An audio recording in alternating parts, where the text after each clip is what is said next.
composed of two words, geo and graphos. Here, geo means earth and graphos means description. So, we can collectively say that geography means the description of the earth. Branches of geography. There are basically two branches of geography, physical geography and human geography.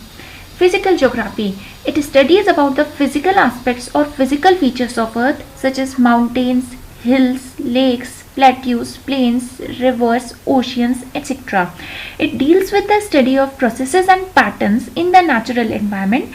For example, the process of formation of mountain ranges or the process of creation of rift valleys and the pattern in which all these things are taking place, the pattern of earthquake occurrence, the pattern of situation of volcanoes around the globe, all these things are studied in physical geography. Human geography, it studies about the interrelationship between physical natural environment and socio-cultural environment created by human beings through mutual interaction with each other. Here, physical environment is the environment provided to us by the nature, and socio-cultural environment is the environment which the human beings have created around themselves in the form of society, culture or trends. The interaction of both of these environments is studied in human geography. Or in other words, we can say that human geography is the geography of human creations. It is the study of man and his adjustments to his natural environment. It studies about the spatial distributions and organization of human phenomena, means how the human activities are organized and distributed across the globe. Also, it studies about the social and economic differences between different parts of the world. Human geography studies about the human use of the physical environment. Subfields of human geography. There are basically 6 subfields of human geography. First, social geography. It studies about the society and its cultural elements. Second, urban geography. It studies about the urban planning and urban settlements, how cities are planned and settled across the globe. Political geography. It studies everything from a political point of view.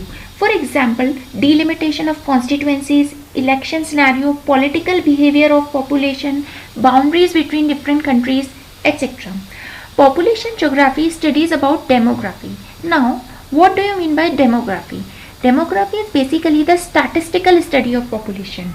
So, population growth, distribution, migration, sex ratio, occupational structure, everything of this sort is studied in population geography. Settlement geography. It studies about the characteristics of urban and rural settlements. Economic geography. It studies about the various economic activities like agriculture, trade, tourism, services, transport, infrastructure, etc. Environmental determinism. This studies about the interaction between primitive human society and forces of nature. In the very early stages, जब इतना technological development नहीं हुआ था, तो human beings completely nature पे dependent थे अपने food, clothing और शेल्टर को लेके, और नेचर जो भी तरह की कंडीशंस उनके सामने रखती थी, ह्यूमन बींग्स के पास कोई ऑप्शन नहीं था उनको अडेप्ट करने के सिवाय.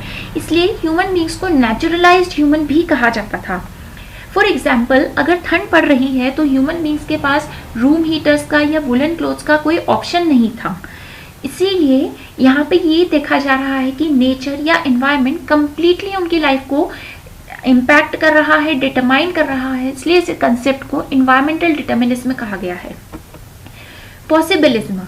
Here it is said that people and not the environment are the architects of their own culture.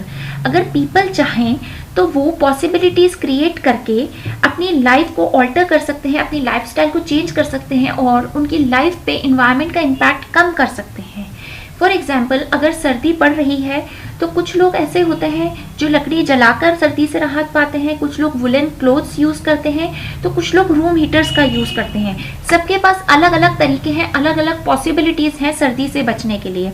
And environment offers a variety of ways that a culture can develop. The culture is shaped by the choices made by the people while interacting with their environment. तो possibilism is the study of possibilities. कैसे कैसे हम different possibilities को use करके environment के impact को हमारी life पे कम कर सकते हैं. With passage of time, social and cultural development of human society took place. धीरे धीरे हमारा टेक्नोलॉजिकल डेवलपमेंट भी साथ में होता गया।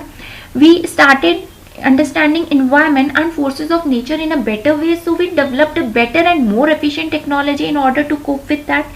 We moved from a state of necessity to a state of freedom. We created possibilities with whatever the resources nature has provided us, and thus we created a new cultural landscape around us. All these things are the basic concepts of possibilism.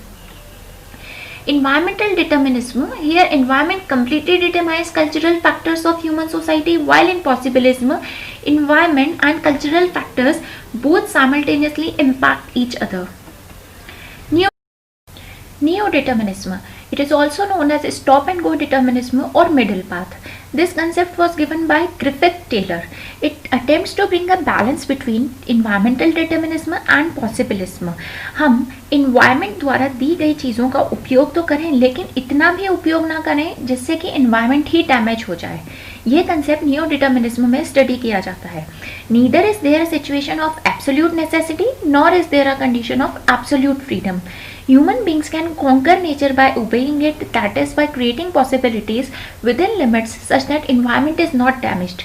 अगर हमें हमारा furniture बनाने के लिए लकड़ी चाहिए तो पेड़ तो काटने पड़ेंगे, लेकिन हम अगर उतने ही पेड़ किसी और जगह पे प्लांट कर दें या पौधारोपण कर दें तो फ्यूचर में हमें सब्स्टिट्यूट मिल सकता है। Various schools of thought. First, welfare और ह्यूमैनिस्टिक स्कूल। यहाँ पे हम लोगों के सोशल वेलफेयर या सोशल वेलबींग के बारे में बात करते हैं, जैसे कि उनकी हाउसिंग और हेल्थ और एजुकेशन। रेडिकल स्कूल में हम मार्क्सियन थ्योरी का इस्तेमाल करते हैं उनके पॉवर्टी, डिप्राइवेशन या सोशल इनइक्वालिटी को बताने के लिए, उसके कारण जानने के लिए। Third, behavioural school. यहाँ पे हम एथनिसिटी, रेस और रिलीजन के बेसिस पे लोगों के सोशल कैटेगरीज और एरिया डिफाइन करते हैं। Broad stages and thrust of human geography. यहाँ पे हम अलग अलग पीरियड में कौन सी अप्रोच ली गई और उस अप्रोच के ब्रॉड फीचर्स क्या थे ये डिस्कस करने वाले हैं। First, early colonial period. यहाँ पे एक्सप्लोरेशन और डिस्क्रिप्शन की अप्रोच ली गई, क्योंकि अंग्रेज लोगों के इंपीरियल इंटरेस्ट के लिए उनको ट्रेड करना होता था, इसलिए वो नए नए एरियाज का एक्सप्लोरेशन करते थे, डिस्कवरी करते थे। लेटर कॉलोनियल पीरियड में रीजनल एनालिसिस किया गया, जहाँ पे हर रीजन के सारे एस्पेक्ट्स का ब्रॉड एनालिसिस किया जाता था। 1930 से लेकर इंटर वॉर तक के पीरियड में एरियल डिफ्रेंसिएशन किया गया, जहाँ पे कंप्यूटर्स, सोफिस्टिकेटेड टूल्स और फिजिक्स लॉज की मदद से अलग अलग एरियाज में क्या क्या ह्यूमन एक्टिविटी की जा रही है उसके मैप बनाए गए। 1970s में humanistic, radical and welfare schools का इमर्जेंस हुआ। 1990s में पोस्ट मॉडर्निज्म आया, जिसमें कि जो पहले जनरलाइजेशंस किए गए थे या यूनिवर्सल थ्योरीज ली गई थी उनके ऊपर क्वेश्चनिंग शुरू हो गई। Thank you.